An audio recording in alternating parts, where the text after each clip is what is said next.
Yeah, there you go. See, yeah.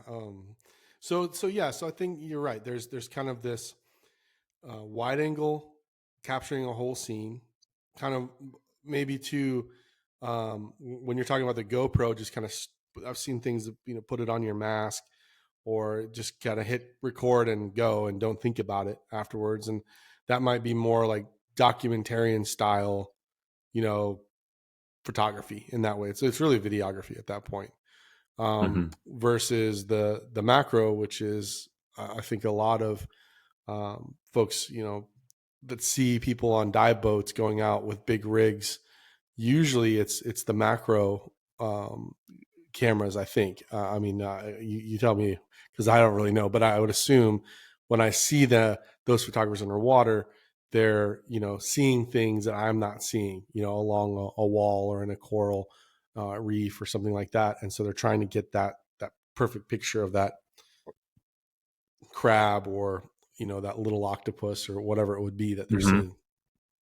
I've also seen some folks, and this is photography, for with the underwater phone cases, which I don't think I'd ever trust a case with my phone, but I saw some people messing with it on a dive boat, trying to figure out how to make sure it was watertight. I think they ended up not bringing it in the water, which I could totally understand because Yeah. that's a big risk, right? Like you're going to 40 Yeah. feet and that thing That's floods, the like thing. it's expensive. How many But I've GoPros have seen I that as well. found on the bottom? How many GoPros have I found on the bottom of Canyon Lake? And and if you think about it, if you lose your GoPro, not a whole lot, once you're done with your dive, yeah, that sucks that you lost your GoPro, but at least you can call people and function in society. Um, Right. if you drop your phone and ends up on the bottom of Canyon Lake and you can't find it, then I mean, losing your phone's a painful thing to go through, and that does kind Yes. of suck. But that is the new thing, those housings made by, I think the company's called Divolk. They're really well made and they're really reliable.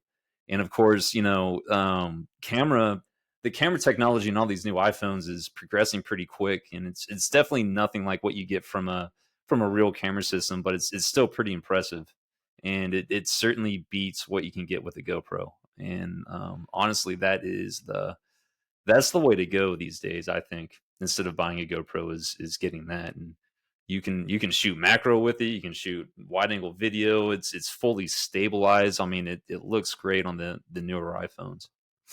Yeah. But if Yeah. you I mean, lose it, it's a you're losing a lot. yeah, exactly. Exactly. I mean, if you happen to be in the financial situation where you can buy another iPhone just to Yeah. take diving, then like it sounds like a good platform. But yeah, there's a lot you're risking if something goes wrong or you lose it, or how many things have you left on a dive boat? You know what I mean? You forget it in Yeah, the exactly. kit.